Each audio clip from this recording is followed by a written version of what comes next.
Estamos já ao vivo. Boa noite, pessoal. Muito boa noite. O programa Isabel Guimarães dialogando com você hoje está mais do que especial. Estamos com 2 convidados especialíssimos aqui. Então, sejam todos muito bem-vindos a esse momento, a compartilhar esse momento. E eu queria iniciar, como todos os programas, com um dos meus poemas, que eu já informei a vocês, que meu livro de poesia está saindo aí, está no forno. Questão de ajustes de capa, essas coisas, mas eu espero poder lançar, mesmo que seja virtualmente, e quando o coronavírus permitir, aí a gente faz um lançamento presencial, tá? E o poema de hoje que eu escolhi foi É Preciso. É preciso ter coragem para percorrer as estradas da vida, mesmo quando tudo escurece e a vida parece não ter mais sentido. Escolha qualquer caminho. Lute contra os fantasmas internos. É preciso percorrer caminhos de longa duração. O silêncio é companheiro durante toda a missão. Não espere recompensa, apenas siga em frente, realizando plenamente aquilo que sente o seu coração. Então, está aberta o programa Isabel Guimarães dialogando com você. E eu vou fazer uma rápida apresentação, mas depois eu passo a palavra para vocês, para que vocês também se complementem essa apresentação, tá bom? Eu vou falar apenas da minha percepção, aí vocês podem falar aí o que vocês desejarem nessa abertura de programa. Então, hoje nós temos 2 convidados especialíssimos, meu amigo queridíssimo Cláudio Abdala, né, que eu tive o prazer de me aproximar mais em 2018, entretanto, já acompanhava suas palestras, seu trabalho, né, ao longe, na seara espírita, e tive o prazer de conhecer uma figura humana extremamente sensível, com o dom da palavra e falando do Evangelho, falando de Jesus de uma forma belíssima, muito tocante, muito comovente, além de ser uma figura super generosa, ter um trabalho fantástico. Aí, Cláudio, eu queria que você rapidamente falasse do seu trabalho lá no Campo da Paz, é isso? E então, Cláudio é fisioterapeuta, professor, palestrante espírita e uma figura humana sensacional, e eu tenho certeza que vai nos brindar hoje com a sua fala sobre o Evangelho, sobre Jesus, em pleno século XXI, como a gente reinterpreta, como a gente traz isso para os nossos dias. Cláudio, complemente, por favor, a sua apresentação. Eu sou terapeuta também, terapeuta transpessoal, e trabalho com acupuntura, sou acupunturista. E o Campo da Paz é uma instituição que acolhe crianças órfãs, portadoras de deficiência. Elas moram lá conosco e o ano que vem, provavelmente, nós estejamos também acolhendo idosos. É uma instituição ali no Jardim Nova Esperança, numa área de 2.300 metros quadrados. É uma área cheia de árvores, né, de animais, é um ambiente muito gostoso, porque ele fica dentro de um condomínio, então não está em contato direto com a rua, com os ônibus, com automóveis, parece o interior, a região. E é um lugar muito gostoso. E lá nós cuidamos de crianças, né, que não tem, os pais não conseguiram ficar com elas por vários motivos, não nos cabe fazer nenhum tipo de julgamento, e nós acolhemos essas crianças e cuidamos delas, né? E o ano que vem estaremos também com os idosos lá. É um lugar onde goteja amor. Muito bom. Bom, o nosso outro convidado é professor Dr. Márcio Carvalho, professor da Universidade Federal do Sul da Bahia, doutor em ciência política, que vai nos brindar também falando um pouco dessa questão, né, da política, não da política do partido A, B ou C, mas da política em si e da importância disso, né, nas nossas vidas. Márcio, por favor, complemente aí a apresentação, uma figura fantástica, vocês vão adorar, os alunos se apaixonam por ele sabe, nasceu para ser mestre. Então, Márcio, por favor, complemente sua apresentação. Seu microfone está fechado. Pronto. Obrigado, Cris. Obrigado pelas palavras. Na verdade, eu sou cientista político de formação de graduação. O meu doutorado foi em filosofia, ainda que trabalhando uma parte híbrida, mas com filosofia política. E, na verdade, acho que a gente está num momento em que é necessário retomar o gosto pela discussão política, mas a discussão política não de fla-flu, não de inimigos de um contra o outro, mas do confronto democrático. Porque, afinal de contas, a política está aí exatamente para substituir a briga. A gente, se fosse para resolver na mão, não precisava de política, né? Então, obrigado pelo convite. Acho que a gente conversa mais aí durante a próxima hora. Ok. Muito bem, então, vocês que estão nos acompanhando, né? Aqui, programa Isabel Guimarães dialogando com você, com essas duas ilustres figuras, eu estou felicíssima em estar com vocês aqui. Espero estar em outros momentos, né? Meu grande amigo Cláudio Abdala e meu querido amigo, parente, quase parente, não sei como é que chama, Márcio Carvalho, professor Márcio Carvalho, né? Todo o pessoal aí da Universidade Federal do Sul da Bahia, né? A Jovem Universidade Federal do Sul, professor da Jovem Universidade Federal do Sul da Bahia. Aproveito para dar um viva a todas as universidades públicas desse país, né? Nesse momento tão importantes na área da pesquisa, na área do desenvolvimento, e a gente precisa estar reforçando a importância do ensino público gratuito, de qualidade, e reforçando a importância das nossas universidades públicas. Tá? Então, antes de falar um pouco, Cláudio, com você, vou lhe dirigir uma pergunta já. Eu queria primeiro dar alguns informes a respeito do coronavírus, porque eu tenho feito isso nos programas. As pessoas mandam perguntas, as pessoas querem saber, e eu tenho, então, passado alguns números. E também, hoje, eu vou responder algumas perguntas que me mandaram no decorrer da semana. Eu vou responder, porque, às vezes, é uma dúvida que está permeando aí a mente de muitas pessoas. Na verdade, as pessoas estão cheias de dúvidas, parece que não, mas a comunicação em relação ao coronavírus, ela não está alcançando as pessoas da forma como deveria alcançar. Talvez pela rapidez com que tudo aconteceu, nós precisamos, então, esclarecer o máximo possível em todos os espaços. Tá? Então, no Brasil, no mundo hoje, nós estamos com 4.381.966 casos no mundo, no planeta. Isso, casos confirmados, a gente pode triplicar isso aí em termos de subnotificação. E mortos, 294.678 vidas. Aqui no Brasil, os números estão em 192 mil casos.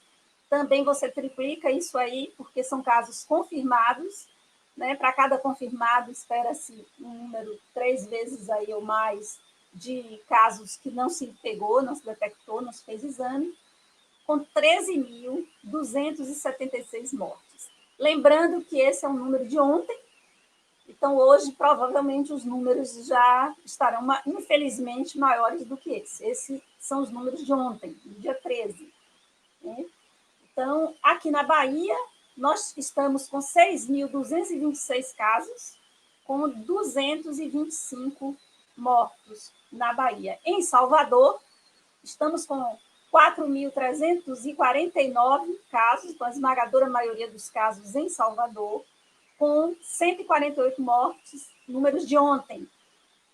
Aqui em Salvador, os bairros com maior número de casos, Pituba, Brotas e Patamares. Entretanto, os bairros com maior incidência são Retiro, Bonfim e Jardim Armação. É preciso esclarecer que números absolutos de casos não significa situação pior, porque os bairros Retiro, Bonfim, Jardim Armação, embora tenham números menores absolutos do que Pituba, Brotas e Patamares, mas se você faz o cálculo de incidência por 1.000 habitantes, como eles têm menos habitantes, então eles estão com incidência mais elevada do que os 3 que estão com o maior número absoluto de casos. Tá? Quem quiser maiores informações, pode ligar o telefone 155, que é o telefone ou Ouvidoria Geral do Estado, para esclarecer dúvidas a respeito de coronavírus. Agora eu vou às perguntas que a pessoa mandou para mim. Eu encontro exame de coronavírus em farmácias ou só na rede hospitalar? Não está sendo feito em farmácias, isso foi cogitado, mas foi abortado, porque significaria aglomerar pessoas suspeitas num ambiente em que outras pessoas também estão frequentando, um serviço essencial, em que as pessoas frequentam para comprar seus medicamentos, afinal, as outras doenças também continuam acontecendo, então não se faz na farmácia, mas também não se faz só na rede hospitalar, se faz em unidades de saúde e também se faz na rede privada de laboratórios. Também é possível fazer. Faz nas UPAs, faz nas redes de laboratórios e também em alguns pontos da cidade foi realizado testes rápidos, porque são testes que é apenas uma gotinha do sangue, mas isso foi bem restrito, eles fizeram um pouco na Pituba e não foi feito em massa, não foi feita testagem de massa ainda, mas quanto tempo leva para dar o resultado? Isso depende muito da técnica. Veja, o teste rápido, o resultado sai em 15, 30 minutos, é rápido. São 15 minutos aguardando só, pinga a gotinha de sangue lá no kit e o resultado sai rapidamente. Já o PCR, o RT-PCR, que é o padrão ouro, porque o teste da gotinha, o teste rápido, ele diz que você não teve, mas ele não diz se você está, se tiver de pouco tempo, porque ele precisa de um tempo para que você tenha anticorpos para poder o teste pegar. Então, agora o RT-PCR, não, ele pesquisa partículas do vírus, ele pesquisa lá o DNA do vírus. Então, ele é um teste muito mais preciso.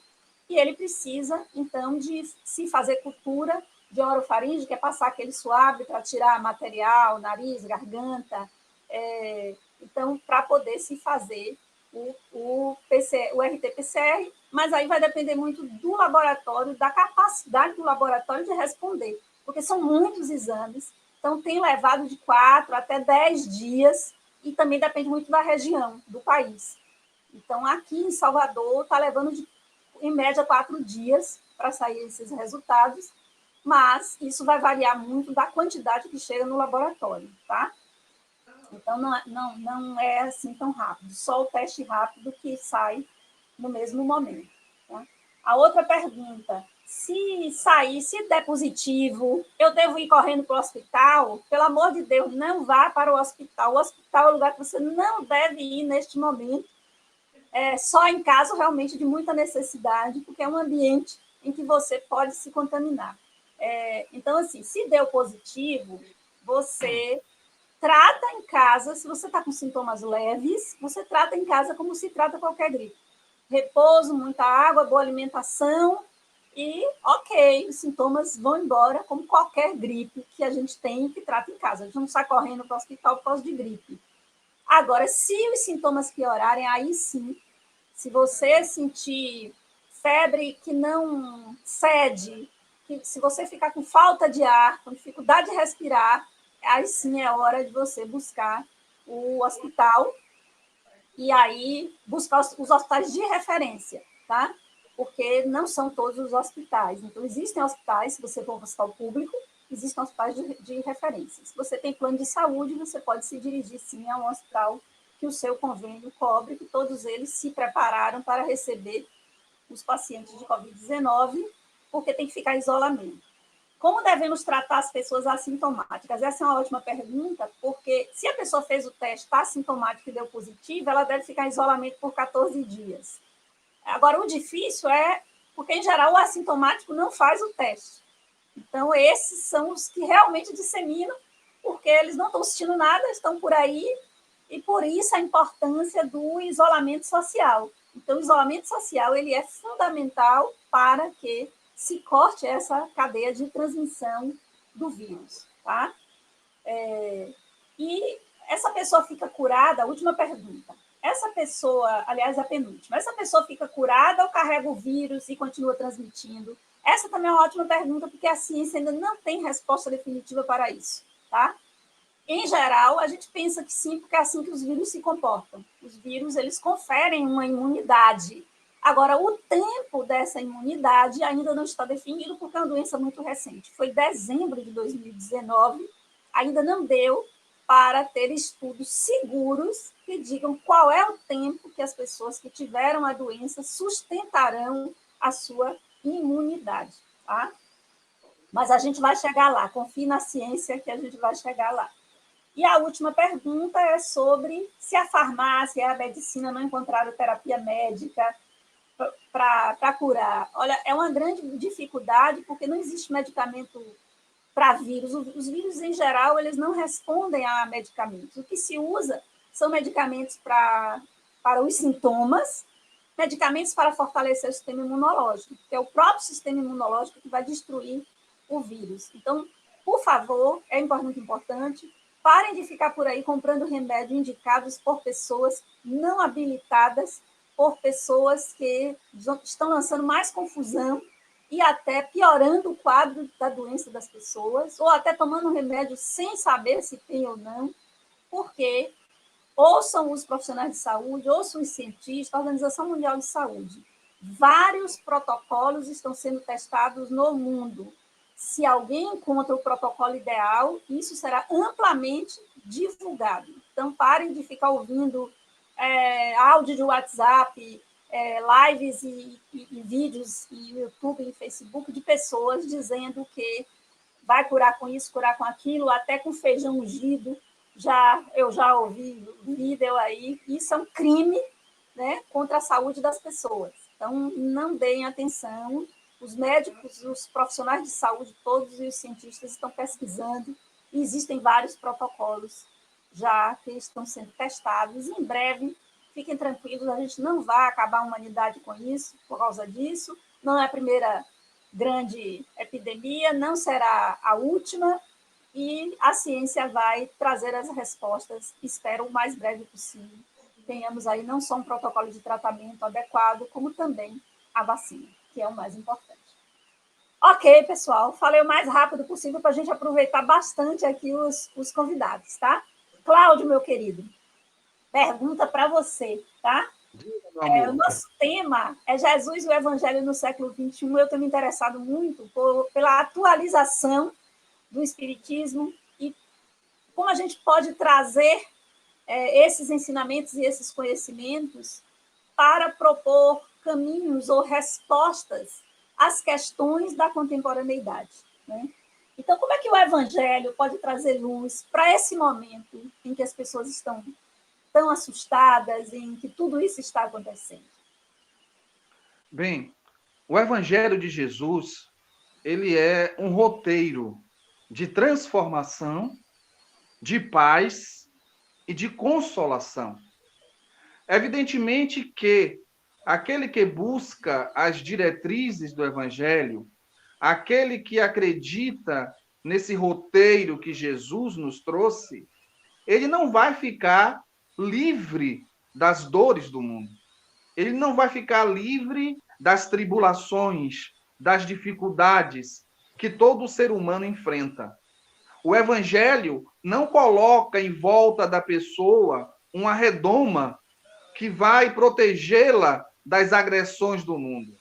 O Evangelho traz uma força e proporciona à pessoa a aquisição de uma força interior para que ela possa enfrentar as dificuldades do mundo. Jesus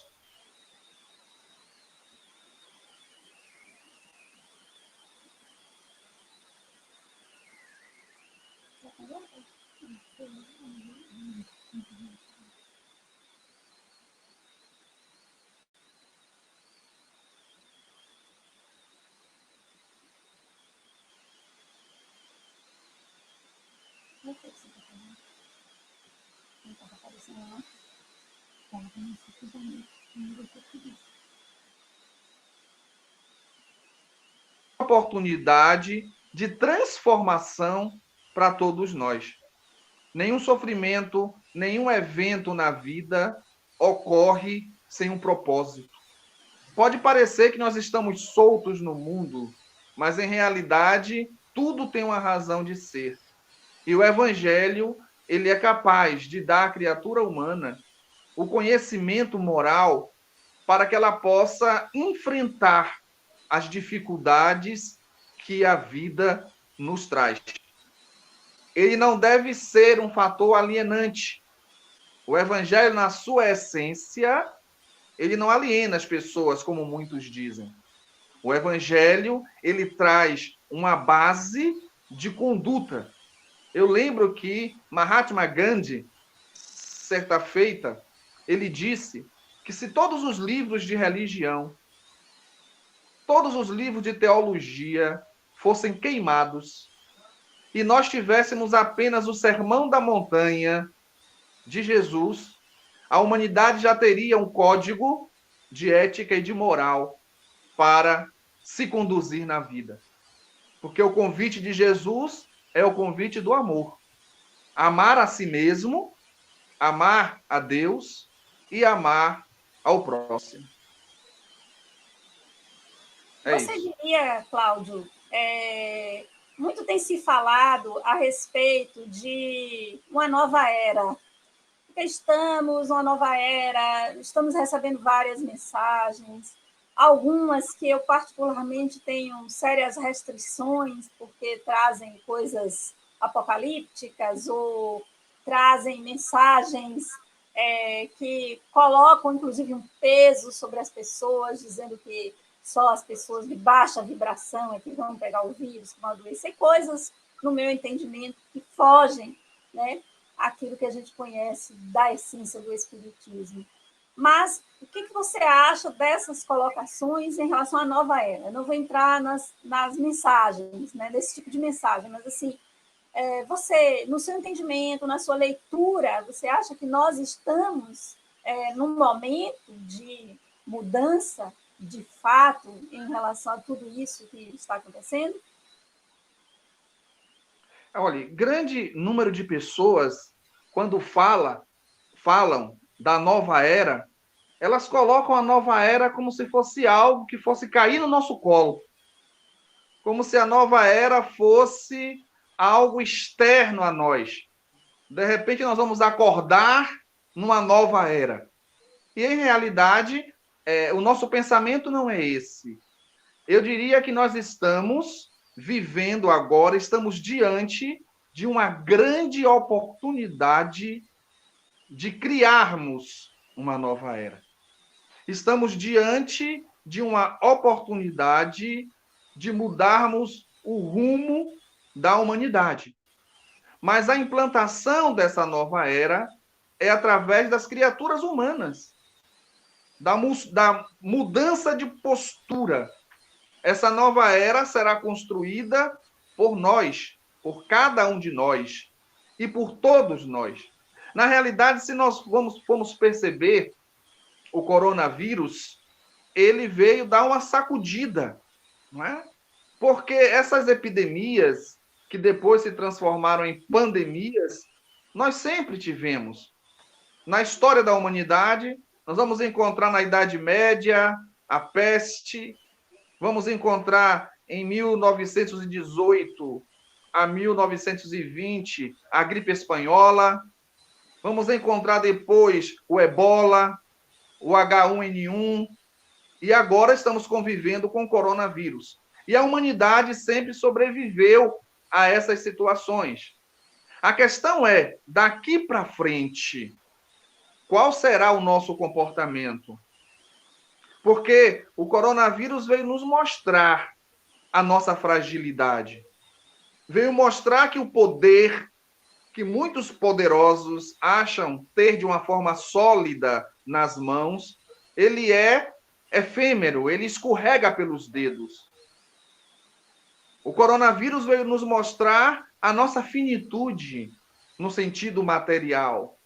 A possibilidade que nós, muitas vezes, jogamos para debaixo do tapete na questão da morte. Porque quando nós pensamos na morte, normalmente nós pensamos na morte do outro. Não é verdade? A morte do vizinho, a morte de uma pessoa distante. Mas nunca pensamos na nossa própria morte. E nós vamos vivendo uma vida nos deixando levar pelas coisas que terminam nos coisificando e não pensamos na possibilidade da morte. E o corona vem e nos mostra que a morte é algo inevitável, que vai ocorrer mais cedo ou mais tarde. Não é? Lá no Campo da Paz, uma das cuidadoras das nossas crianças, há 2 semanas, chegou para mim e perguntou assim: seu Cláudio, será que eu vou morrer? Eu disse a ela: vai. Não sei se vai ser nessa leva agora, mas você vai morrer. Não sei se vai ser de corona, mas você vai morrer. Então ela colocou a morte como uma possibilidade. A morte não é uma possibilidade. A morte é uma fatalidade. Nós não sabemos quando vai acontecer, mas vai acontecer. Então, esse vírus, ele nos traz reflexões sobre as nossas relações interpessoais. Esse vírus traz reflexões sobre a relação entre os países, entre as regiões, entre as pessoas, e nos convida a perguntar: o que é importante realmente? Qual o sentido da nossa existência? O que nós vamos fazer aqui na Terra? Qual é o nosso papel? O que é que nós realmente necessitamos? E quais as necessidades nós criamos, sendo muitas vezes desnecessárias? Qual o sentido do nosso viver e do nosso existir? Como transformar esse mundo num mundo mais justo? Esse vírus veio tirar roupa e mostrar as nossas úlceras sociais. Então, Isabel, eu acredito sim que nós estamos diante de um momento de grande transformação se nós aceitarmos essa possibilidade. Nós poderemos sim ter uma sociedade pós-coronavírus a se reconstruir de uma maneira mais justa, mas é uma opção nossa, não é? Eu sempre gosto de falar que, como professor, nessa relação ensino-aprendizagem, não é? Existe uma das técnicas que é a técnica da repetição. Nós vamos repetindo até aprender, não é verdade? O professor ensina na sala de aula, passa dever de casa, faz teste, faz prova, trabalha em grupo, repetindo os mesmos assuntos de formas diferentes para que a gente aprenda. Chega final do ano, a gente perde de ano. O que é que acontece? Repete. Então, se não aprendermos agora com o coronavírus, teremos que repetir a lição em um outro professor ou professora chamada dor vai nos convidar a repetir a lição até aprendermos. Mas estamos com uma grande chance nesse momento. É um momento de parar para pensar e refletir. E a partir da reflexão, partir para a ação. E aí sim, construiremos juntos uma nova era, com novos relacionamentos, com uma visão mais ampla da vida e a percepção dos invisíveis, que agora nós estamos vendo. E esperamos que depois da pandemia, esses invisíveis não tornem a ficar invisíveis, mas que continuem visíveis para ter uma vida digna. Muito bom. Então, eu queria agora me dirigir ao professor Márcio Carvalho, né? Já que estamos falando de oportunidade da construção de uma nova sociedade, então eu queria fazer uma pergunta em relação à política, né? Porque a construção de uma nova sociedade requer também uma reorganização política, porque uma sociedade diferente vai nos exigir uma construção diferente, uma participação também das pessoas de uma forma mais consciente, talvez, né? E eu queria fazer uma pergunta que me intriga, como nasceu ou por que, professor Márcio Carvalho, os brasileiros, de uma forma geral, têm esse distanciamento, essa ojeriza, às vezes até, a política. As pessoas não querem conversar ou falar sobre isso. De onde nasceu isso? Por que a nossa sociedade dá as costas para essa coisa tão importante que rege as nossas vidas?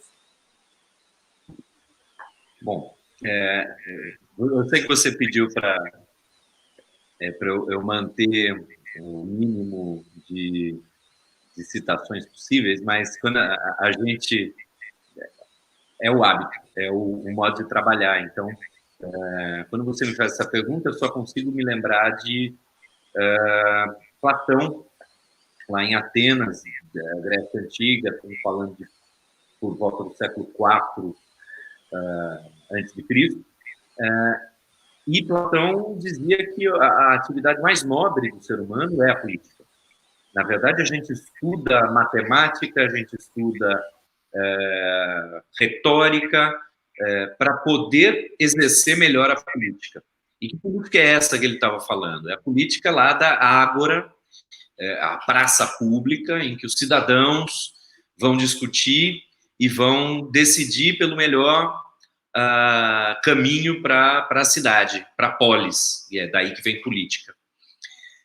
O que está por trás disso que talvez explique para a gente também esse afastamento da política? O que está por trás é que essa história é toda muito bonitinha, mas a gente sempre esquece de falar que as mulheres não estavam lá e que esses homens adultos que estavam tomando essas decisões e discutindo eram todos frutos de uma sociedade escravocrata.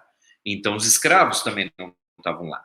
Então, é muito interessante você falar que a política é a atividade mais nobre do ser humano, e enquanto que a grande maioria, esmagadora maioria das pessoas que vivem naquela cidade não podem exercer a política. Então, acho que um primeiro elemento que é comum, não é só o brasileiro, mas é comum a muitos lugares, é particularmente forte aqui, é o fato de que, efetivamente, a maior parte dos cidadãos, não tem participação política. Ou foi restrito a eles o momento do voto, e a gente tem que lembrar que o voto tem menos de 100 anos, ou tem por volta de 100 anos que deixou, aliás, minto, nem tem 100 anos que deixou de ser censitário, quer dizer, que você tinha que ter terras ou bens para poder ser um eleitor, né? Foi só aqui na Constituição de 88 que a gente universalizou, por exemplo, para o voto para analfabetos, e expandiu a possibilidade para pessoas a partir de 16 anos. Né? Então, acho que esse ponto é importante. A política é uma atividade nobre, sim, mas a maior parte da população está excluída dela. Ou pelo menos se vê excluída dela. Porque, na verdade, nós estamos fazendo política o tempo todo. Esse diálogo aqui com vocês dois é política. Né? Isso é inerente à atividade humana em sociedade. Né? Então, primeiro ponto, acho que sempre grande parte da população foi excluída, e essa parte da população não tem por que gostar disso mesmo. Segundo ponto, no caso brasileiro específico, e aí eu puxo algo que eu estudei no meu doutorado, a Constituição do Brasil enquanto nação, a gente pode imaginar que uma nação, ou que o nosso sentimento de identidade nacional, de sou brasileiro, esse sou brasileiro pode ser dividido, pelo menos para a gente pensar, em algumas dimensões. Uma dimensão social, cultural, de base, que me parece que é a dimensão mais bem desenvolvida. A gente, bem ou mal, compartilha de uma série de valores culturais. Né? O hábito do brasileiro de rua, as histórias, folclore, etc, etc. No caso econômico, uma identidade econômica, ela cresceu a partir, na minha opinião, a partir dos governos Fernando Henrique e Lula. Fernando Henrique com o fim do processo hiperinflacionário, porque a inflação, para quem não lembra, o ponto é, quem tinha dinheiro, o dinheiro estava no banco e tinha correção monetária. Se você é um trabalhador, você recebeu dinheiro, seu salário, você sai correndo para o supermercado para fazer compra, porque amanhã vai estar mais caro. Então, o fim do período hiperinflacionário é um momento interessante, sim, para aumentar essa identidade econômica e as políticas redistributivas dos governos PT, pelo menos os 3 primeiros, né, ou pelo menos os 2 Lula, fazem incluir mais uma parcela da população via consumo. A gente pode discutir se isso é o ideal ou não, mas, de qualquer maneira, inclui economicamente. Politicamente, não teve nenhum grande avanço. O último grande avanço foi o que eu falei, incluir para o voto partes da população que estavam fora do voto, né, como os analfabetos. Mas reduzir a democracia a voto e reduzir a política a voto é muito pouco. É muito pouco. Então, não se criou uma identidade nacional política. E dizer assim, a fulano foi eleito com 50 e tantos milhões de votos, então ele é a maioria, e esse é o desejo da maioria, e é isso que funciona. Não é assim. Democracia não foi feita para isso, para esmagar minorias. Pelo contrário, para dar voz sim, à maioria, mas desde que protegendo as minorias em seus direitos, né? Então, isso precisa ser entendido. Então, uma identidade política, propriamente política, deveria ser uma identidade no seguinte sentido: todos nós temos que concordar que todos nós temos o direito de participar da vida política e não excluir frações e parcelas. E isso vem sendo feito sistematicamente. Não estou falando desse governo atual só. Isso vem sendo feito sistematicamente, você excluir pessoas da participação política, né? E aí a gente cai. É claro que eu também não vou ser ingênuo aqui e esquecer que houve uma campanha de décadas para despolitizar o brasileiro. Essa campanha vem de muito tempo, tá? E isso não é novo. A gente pode falar sobre isso, um pouco mais sobre isso depois, aprofundar. Mas mídia, por exemplo, grande mídia, né, que agora tem essa divisão de grande mídia e mídia social, mas a grande mídia é muito, muito, muito responsável também por essa despolitização. Mas, de qualquer maneira, o que eu queria só complementar é que, talvez mais até do que política, a gente pensa em Estado. E aí, uma boa parte da ciência política trabalha as relações do Estado com a sociedade. Não é tudo, tá? Ciência política não se resume a estudar o Estado, mas tem uma boa parcela. E aí, se a gente for olhar para as periferias, para as favelas, o que as pessoas conhecem do Estado? Tem que ter que definir melhor Estado em algum momento, mas vamos pensar que essa instituição que cuida da organização política do país. Se a gente for lá para as periferias, favelas, o que a pessoa conhece do Estado? Ela conhece a violência do Estado. Ela conhece a polícia baixando o cacete nela.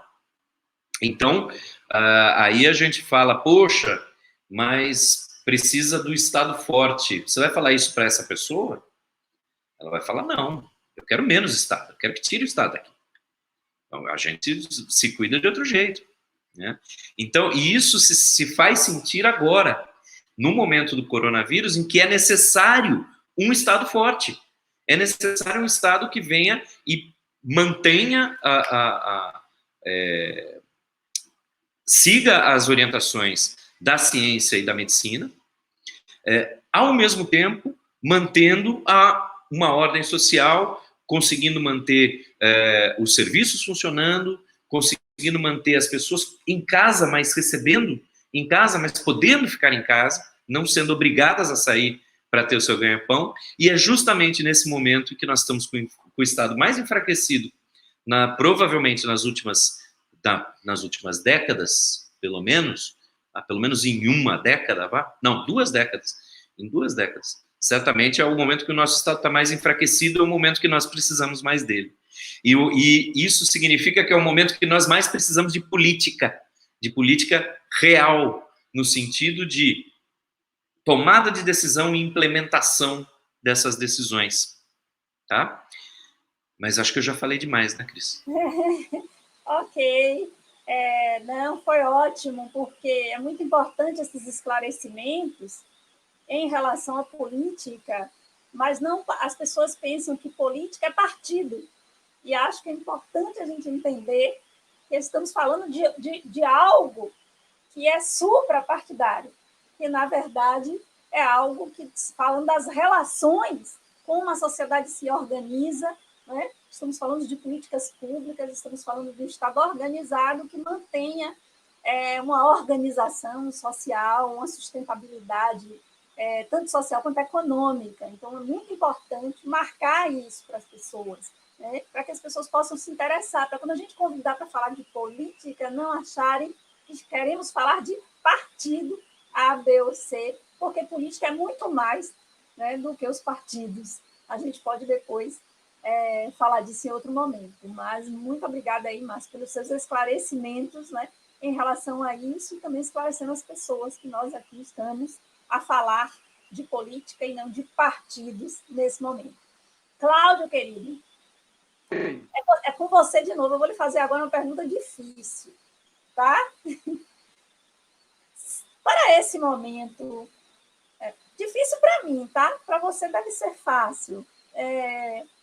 Para esse momento, que passagem do Evangelho você acha que Jesus escolheria para, neste momento em que o mundo, em que o planeta Terra se convulsiona, né? No meio de uma pandemia, em sofrimento, em dor, em medo, né?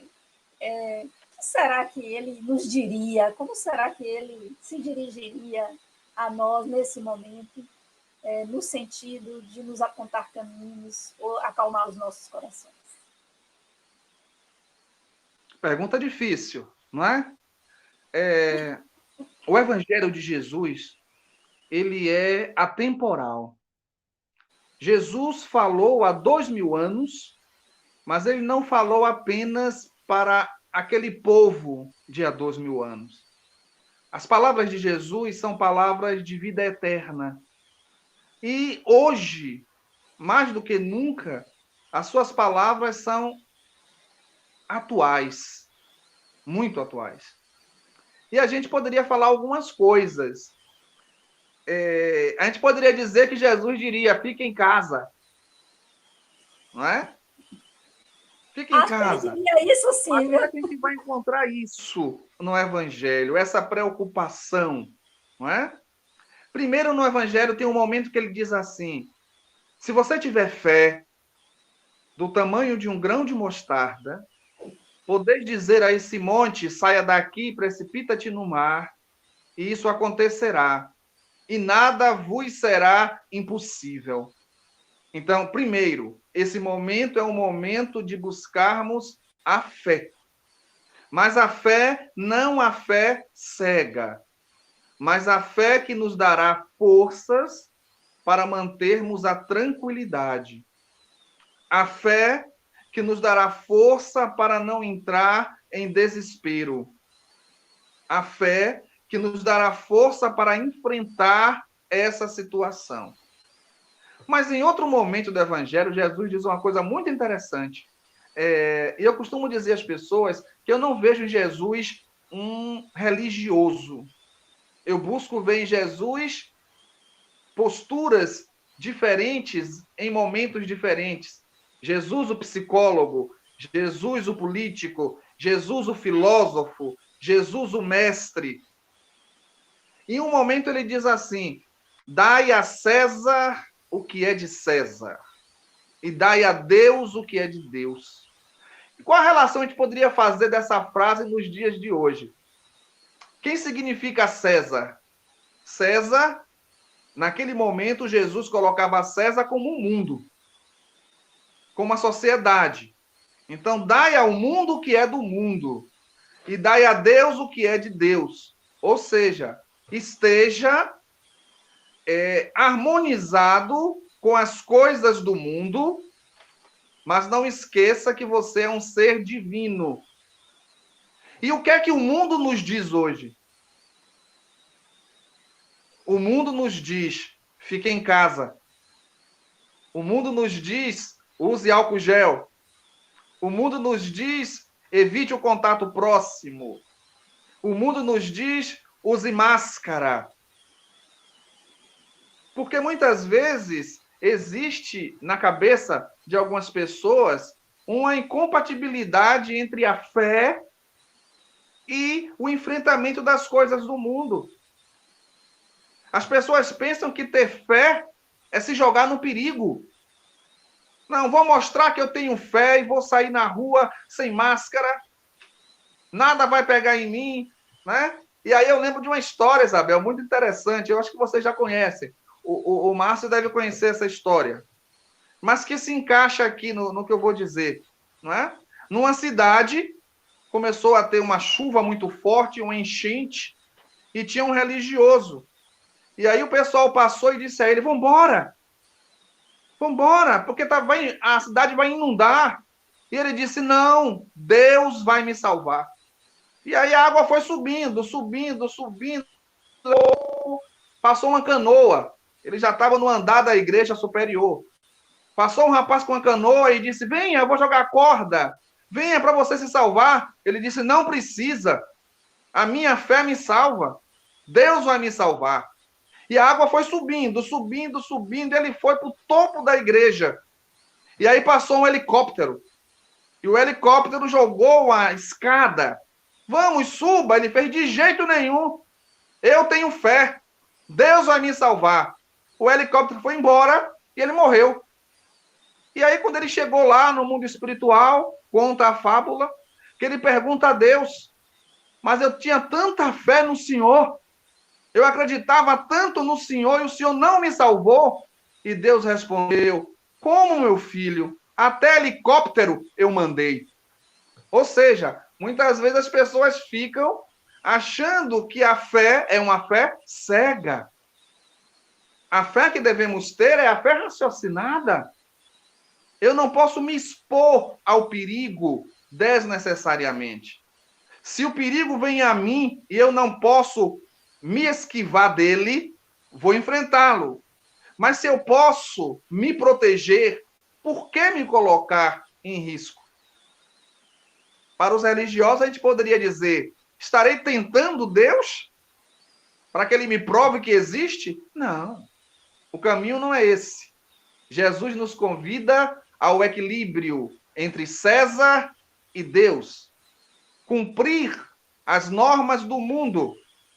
Evidentemente, desde quando essas normas não firam a dignidade humana, porque nem sempre o que é legal é moral, não é? Mas a gente vai seguindo a nossa fé, mas ao mesmo tempo obedecendo às leis do mundo. E essas leis, a ciência hoje nos diz que a forma mais eficaz de achatar essa curva, a forma mais eficaz de vencermos essa luta é ficando em casa. É usando álcool gel, é usando a máscara, lavando as mãos. E isso temos que fazer. Dando a César o que é de César e a Deus o que é de Deus. Certamente, Cláudia. É muito interessante você trazer isso, porque para nós espíritas, inclusive, e não é compatível com quem conhece o espiritismo, porque a ciência e a religião não são incompatíveis para os espíritas. Não são incompatíveis. Nós podemos... Algumas pessoas eu tenho ouvido dizer assim, não, mas Deus vai salvar. Eu digo, Deus vai nos salvar através da ciência. Deus vai nos salvar através do conhecimento, da nossa capacidade, né, de vencermos, de usarmos o nosso intelecto, a nossa capacidade construtiva, não só para novas descobertas na área da ciência da saúde, mas para novas propostas na área das ciências sociais, da ciência política, na área da economia, na geopolítica, enfim, toda a forma, como é que a sociedade pode, como você também colocou, se reorganizar a partir desse evento. Como todo grande evento que marca a humanidade, eu costumo dizer para as pessoas, se anime, você está vivendo um momento histórico. Daqui a anos, quando estiver esse episódio nos livros, antes da pandemia de coronavírus, o mundo estava assim, depois da epidemia, influenciou nisso. Também não acredito em mudanças instantâneas, essa história de que todo mundo vai sair bom depois, que vai ser uma maravilha. Não é assim que a evolução se dá, ela não dá saltos, ela é gradual, mas eu não tenho dúvida que teremos muitos desdobramentos a partir deste evento, com certeza. Então, estamos fazendo parte e vivendo um momento muito significativo para a humanidade em todas as áreas. Estamos mexendo, né, no mundo em todas as áreas. E, claro que o Evangelho e os ensinamentos que Jesus nos deixa, então, pode trazer muitos esclarecimentos de forma harmônica entre a ciência e a religião, com certeza. Eu espero que as pessoas que estejam nos ouvindo sejam multiplicadores disso e não reforcem teorias apocalípticas, falas místicas e coisas que realmente só fazem confundir a mente das pessoas, trazer mais sofrimento e mais desequilíbrio. Nós já estamos enfrentando muitas aflições, não é preciso colocar mais sofrimento no sofrimento, mais aflição na aflição. Devemos ser elementos de harmonização, de agregação, de equilíbrio, de tranquilidade, de serenidade, porque é disso que nós estamos precisando nesse momento. Mas antes de voltar a você não está liberada ainda, eu tenho outra pergunta ainda mais difícil para você. Viu, Cláudio? Fique aí, se prepare. Eu queria voltar para março, né? Porque a gente está já com o nosso tempo quase esgotado. Eu queria, Márcio, que você falasse da importância de entender de política e falasse do curso e fizesse um convite para as pessoas para participar do curso que nós pretendemos fazer. Com você a palavra. Bom, como eu estava falando ali antes, né, eu acho que as falas de vocês, de uma certa maneira, reforçam um pouco o que eu vinha falando, da necessidade, na verdade, da gente ter ações coletivas de enfrentamento, né? Ações coletivas para enfrentar essa situação, e não é só essa, né? É que essa situação do Covid explicita para nós a importância de ter uma atuação coletiva e, portanto, política, né? Mas, para isso, a gente precisa entender, ou deveria entender, o que é essa atividade política. E aí, a gente está aqui montando, né? Eu, junto com Isabel, é uma dificuldade se chamar de Isabel, viu, Cris? Gente, ele vai me chamar de Cris, porque eu sou Isabel Cristina, tá? Não estranho. Mas então a gente está montando junto aí um curso básico em política, tá? A ideia é que seja numa linguagem bastante coloquial, bastante simples, que a gente dê exemplos do que vocês conhecem, né? E a nossa política nacional é cheia de exemplos ótimos para a gente poder utilizar, né? Então, eu não preciso citar Maquiavel de 1513, eu posso falar que determinados políticos que vocês conhecem fazem o que ele manda, o que ele indicava, né? Então, além disso, a gente conversou e tem um livro base a partir do qual eu quero montar o curso, que é um livro do João Ubaldo Ribeiro, que é um escritor. Ele é um escritor, mas ele é cientista político de formação também. Então, ele escreveu um livro de divulgação científica chamado Política. Quem manda, como manda e por que manda. Então, eu quero seguir um pouco a estrutura de capítulos que ele montou, né? Já deixou montado para a gente. E falar um pouco sobre isso, o que é política, afinal de contas, né? Como você falou, Isabel, a política não é só a política partidária, ela também é claro, é uma dimensão da política. O partido político, em tese, é a organização social em que a gente pode expressar os nossos desejos em comum com outras pessoas. Mas será que todos os partidos funcionam assim? Será que o nosso sistema favorece a que o partido funcione como um agregador de interesses coletivos? Né? Isso a gente vai discutir lá na frente. A gente vai começar discutindo, afinal de contas, o que é política, afinal de contas, o que é Estado, qual é a diferença entre Estado e nação, qual é a relação entre Estado e violência, e uma série de outras questões, até a gente, né, mais gerais, até a gente chegar em questões mais específicas e de maior detalhe. Né? Vocês que têm um envolvimento, vocês sabem a dificuldade, com a política formal, vocês sabem muito bem a dificuldade que a gente tem, por exemplo, de explicar para a população em geral a diferença entre um voto proporcional e um voto majoritário. Né? Por que eu voto em uma pessoa e o meu voto, eu nem sei que, na verdade, quando eu estou votando, por exemplo, para um vereador, eu estou votando duas vezes. Eu estou votando num partido ou coligação, que vai acabar agora, mas até esse momento tem sido um partido ou coligação, e o meu voto serve também para classificar aquela pessoa dentro da lista da coligação. Quem sabe disso? Ninguém. Praticamente ninguém. É um sistema que tem a sua inteligência, tem a sua função, mas as pessoas não entendem. E se elas não entendem, elas não têm como votar de acordo com os interesses delas. Elas acham que estão votando de acordo com o interesse delas, mas, na verdade, estão entrando num sistema que não é, que elas não compreendem bem. Então, esse é o tipo de coisa que a gente vai explicar melhor lá para o fim. Ali para esse lado, lá para o fim. Então, acho que a gente chega e culmina mesmo em falar bem mais aí sobre política nacional, mas no começo a gente vai falar bem sobre o que é isso, o que é política, o que é essa coisa política, né? O que é essa coisa poder, né? O que é essa coisa Estado. Eu comentei com Isabel que esses dias aconteceu uma coisa bem interessante, que a Anitta estava discutindo numa live com a Gabriela Prioli, e a Anitta falou alguma coisa do tipo, os ministros fazem parte do judiciário? Ela fez essa pergunta.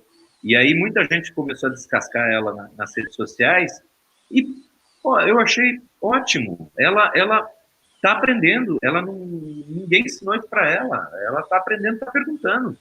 E a gente tem e as pessoas têm dúvidas semelhantes e acabam não tendo para quem perguntar. Né? Então, eu acho extremamente válido. Né? Eu vi depois uma declaração dela falando que agora ela começa a entender o que é esquerda e o que é direita, e alguém também foi lá numa rede social e falou, por que você não fez isso antes de 2018, antes das eleições? Porque eu não sabia. Eu estou no tempo de pandemia aqui, eu estou aprendendo. Não posso fazer show, não posso. Isso aí estou aprendendo agora. Eu acho absolutamente legítimo, justo, e adorei o exemplo que ela deu. Subiu muito o meu conceito. E eu espero que a gente faça coisa semelhante aqui, né? Que a gente possa trazer para a população em geral, para o público em geral, alguns conceitos que são bem definidinhos lá na academia, muito ultra discutidos. Tem uma corrente que pensa de um jeito, tem uma corrente que pensa do outro. A gente não vai trazer nada, ao mesmo tempo, não vamos trazer nada acadêmico, mas também o que a gente falar aqui não vai ser solto, não é opinião. É resultado de uma série de discussões que vem aí de séculos. Tá? Okay. Mas acho que é isso. Aí Isabel fala para a gente quando começa e qual horário que vai ser. Pronto, então. Obrigada, Márcio. Estão todos e todas convidadíssimos para esse curso, um curso gratuito, um curso mesmo do nosso desejo, fruto da nossa vontade de fazer você entender política. Não é partido, entenda bem isso. É política. Claro que dentro do estudar política vai se falar de partido, mas A questão é fazer com que as pessoas passem a entender a importância que a política tem na vida delas, para que vocês possam fazer escolhas mais coerentes com seus interesses e não serem massa de manobra de A, de B ou de C, e simplesmente entender todo esse sistema. Então, vai ser toda quinta-feira, a partir da próxima quinta-feira, nós já vamos estar introduzindo, às 21 horas. Então, você está assistindo o programa, terminou o programa, eu convido o Márcio entra e nós começamos, então, a nossa aula sobre o nosso curso básico de política, para que você possa se apropriar de determinados conceitos e você possa realmente dialogar e discutir com as pessoas e formar sua opinião a partir de conhecimento e não em cima de informes de WhatsApp, nem de A, nem de B, sendo influenciado, sem saber direito do que é que as pessoas estão falando ou o que é aquilo, tá bom? Então, vocês estão convidadíssimos, espalhem, convidem outras pessoas e venham participar do nosso curso básico de política toda quinta-feira, a partir das 21 horas, começando na próxima semana. Obrigada, Márcio. Cláudio, você agora está com a missão de encerrar o programa, né? Eu queria que você deixasse uma mensagem para as pessoas que estão nesse momento pranteando os seus entes queridos, para as pessoas que estão nos hospitais neste momento, na solidão, porque, veja, desencarnar de Covid-19 é muito solitário. E eu tenho constantemente entrado em vibração por essas pessoas, porque as pessoas entram nos hospitais e não veem mais os seus parentes, não recebem uma visita, não recebem um apoio espiritual de sua religião, né? E para as pessoas, também para os familiares, é um grande sofrimento. Então, eu gostaria de, no programa de hoje, aproveitando, né, esse seu coração generoso e essa sua vibração, que é maravilhosa, quando a gente chega perto dele, a gente já sente a vibração. Então, eu queria que você, né, fechasse deixando essa mensagem aí para as pessoas, de consolo aos corações dessas pessoas. A gente está passando por um momento muito difícil e uma oportunidade grandiosa de crescimento. E essa está nos trazendo dolorosamente um aprendizado muito grande. Porque normalmente no momento da morte de um ente querido, de um familiar, de um amigo, nós chegamos para os seus familiares e quando não temos palavras para expressar, nós expressamos o nosso sentimento com um abraço. E essa doença está nos impedindo, inclusive, de experimentar isso, de dar ao outro o nosso carinho, o nosso amor, através de um abraço. Estamos impedidos de abraçar. E isso é um aprendizado, para darmos valor a esse gesto, que hoje, cientificamente, é comprovado que um abraço, a partir de 30 segundos, gera a liberação de endorfinas, de serotonina, trazendo bem-estar à criatura. É terapêutico o abraço. E a gente não pode fazer isso. Diante daqueles que viram os seus parentes sair de casa e não retornar, sem oportunidade de visita, o que dizer? O que dizer diante de uma pessoa que está com sede e não vê água? Como consolar essa pessoa que está com fome e não vê o alimento? Para quem está com sede, é dizer que ali tem um oásis, que tem água cristalina e fresca. Para quem está com fome, é dizer que ali tem um pomar, onde a fruta irá saciar a sua fome. E para aqueles que aparentemente perderam seus entes queridos, a gente pode dizer que ali próximo está a imortalidade. Que ninguém morre, que a vida continua depois da morte e que um dia o reencontro acontecerá. Porque a vida material, corporal, não teria nenhum sentido se a morte aniquilasse o ser. Qual o sentido de estudar, de crescer, de amar, de construir família, de desenvolver a intelectualidade, desenvolver os sentimentos para depois morrer e ter a consciência e o seu ser aniquilado? Todas as religiões, todo o grande grupo espiritualista do mundo, independente dos seus dogmas, acreditam na existência de Deus, acreditam na imortalidade da alma e acreditam na possibilidade de, depois da vida física, ter esse reencontro. Tudo passa. Chegará um momento em que nós também experimentaremos essa passagem. Os nossos entes queridos não foram aniquilados. Os nossos amores não foram destruídos. Eles estão em outro plano. Certa feita, Tenzin Gyatso perguntou a uma plateia, ao atual Dalai Lama, numa plateia de 2.000 pessoas, ele perguntou qual o contrário de vida? E as pessoas responderam, morte. Ele disse, não. O contrário de vida não é morte. E o que é o contrário de morte? Nascimento. O contrário de morte é nascimento. A vida não tem contrário. Ela é antes do nascimento e depois da morte. E para os companheiros que estão enfrentando agora nos hospitais, essa doença é força, fé. Fé em si mesmo e na própria cura, porque isso vai estimular o sistema imunológico, isso vai elevar a defesa do organismo, isso vai fortalecer a energia vital para que possa vencer esse momento. Fé em Deus, que tudo sabe, e confiança nos profissionais que estão cuidando de vocês. O sol não foi embora. Estamos passando por uma tempestade. O sol está acima das nuvens. Essa tempestade vai passar. Essas nuvens vão se dissipar e o sol vai voltar a brilhar. Não tenhamos dúvida disso. E que Deus abençoe a todos os profissionais que estão na linha de frente.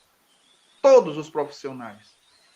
Desde aquele que trabalha limpando os banheiros, limpando o chão, até o diretor dos hospitais. Que Deus abençoe e que Deus nos dê força para que nós possamos, ao sair dessa tempestade, vislumbrar o início de uma nova sociedade que todos nós construiremos com a experiência de tudo que estamos vivendo até aqui. Deus nos abençoe e nos proteja. Muito bem, obrigada, Cláudio, pelas belíssimas palavras. Obrigada, Márcio. Esse espaço aqui do programa Isabel Guimarães Dialogando com você está aberto para vocês, quando quiserem vir, é só me sinalizar, é só trazer um tema que vocês queiram, né, dialogar aqui com as pessoas. Para mim será sempre um prazer ouvi-los, recebê-los e fazer essa troca de experiências e de conhecimento. Muito obrigada. Também muito obrigada a vocês que permaneceram fiéis aqui desde o início, assistindo, acompanhando. Dizer que este programa estará disponível, né, na rede, no YouTube, para vocês reverem, para vocês também mandarem mensagens, opinarem, porque, afinal, o programa é Isabel Guimarães Dialogando com você, não é um monólogo, portanto, eu gostaria muito do retorno de todos vocês. Muito obrigado, fiquem em paz e em casa, e tenham uma ótima noite.